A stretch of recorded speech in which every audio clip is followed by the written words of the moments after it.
Bonjour à tous et à tous et bienvenue à cette vidéo.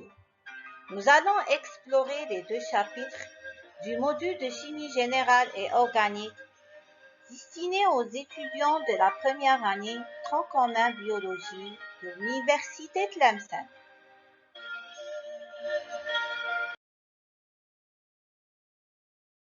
Comme je l'ai annoncé dans la vidéo précédente, ce module vise à permettre l'apprenant de maîtriser plusieurs compétences essentielles, notamment les concepts fondamentaux de la classification périodique des éléments, ainsi les composés organiques, leurs formules, leurs fonctions et leur nomenclature. Chapitre 1. Classification des éléments. La classification périodique est un outil fondamental en chimie qui regroupe les éléments chimiques en fonction de leurs propriétés. Elle permet d'organiser les éléments de manière systématique, facilitant ainsi leur étude et leur compréhension. Les objectifs de ce chapitre sont de comprendre l'évolution de la classification périodique, d'explorer les caractéristiques du tableau périodique moderne, d'étudier les familles d'éléments et utiliser cette classification pour prédire les propriétés chimiques.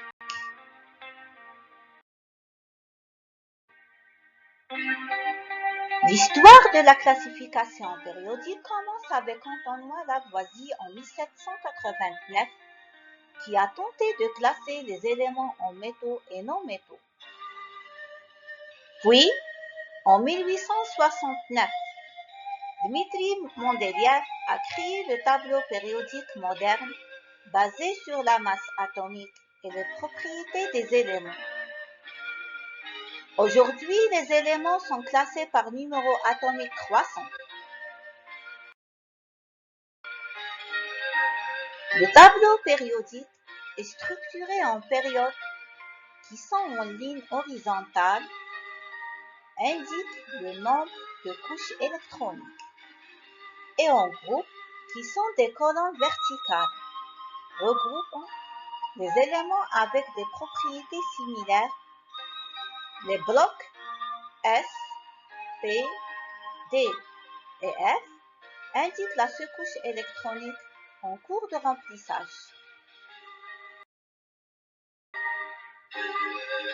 Les propriétés des éléments montrent les tendances générales dans le tableau périodique.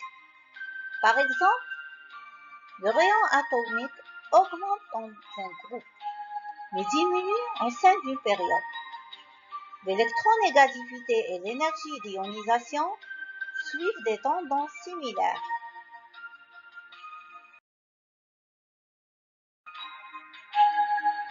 En conclusion, la classification périodique est un outil crucial pour comprendre les propriétés des éléments chimiques.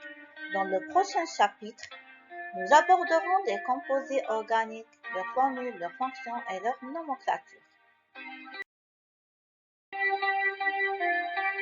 Chapitre 2. Composés organiques. Formules, fonctions, nomenclature.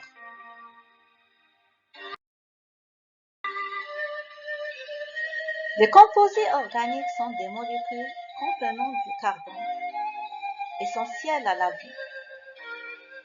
Dans ce chapitre, nous allons explorer leurs formules, leurs fonctions principales et apprendre la nomenclature correcte de ces composés.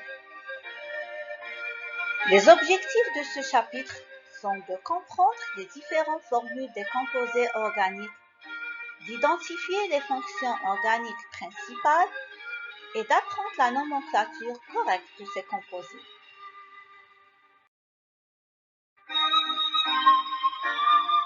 Il existe plusieurs types de formules pour représenter les composés organiques. La première moléculaire indique le nombre et les types d'atomes dans une molécule. La formule développée montre la disposition des atomes et des liaisons chimiques. Les formules semi-développées et topologiques sont des versions simplifiées.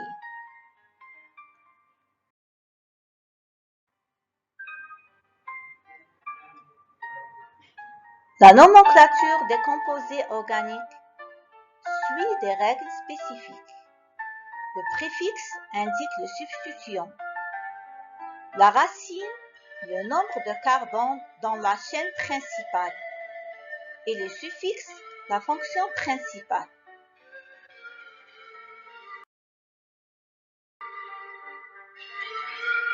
Les fonctions organiques sont des groupes d'atomes au sein de molécules organiques qui déterminent les propriétés chimiques. Par exemple, les alcools contiennent le groupe hydroxyle OH. Les acides carboxyliques contiennent le groupe carboxylique COOH.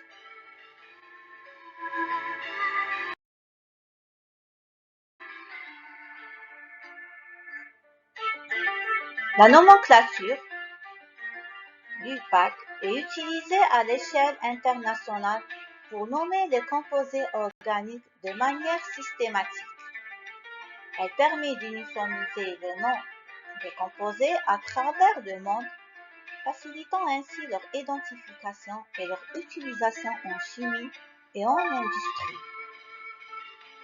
Identifier la chaîne principale, numéroter la chaîne, nommer les substituants, combiner les éléments.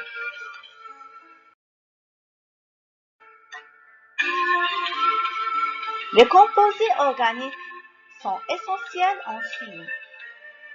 Leur nomenclature systématique permet de leur nommer de manière universelle, ce qui est crucial pour la science et l'industrie.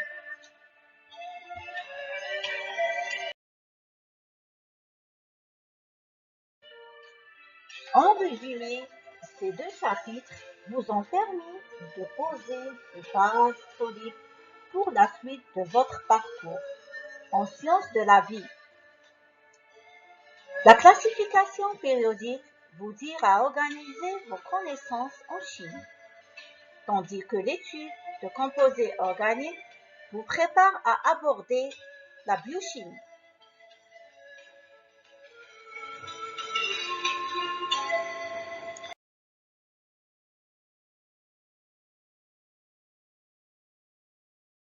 Merci d'avoir suivi cette vidéo. Continuez à explorer ces concepts pour renforcer votre compréhension. Et à bientôt pour une nouvelle Déconnaître en chimie.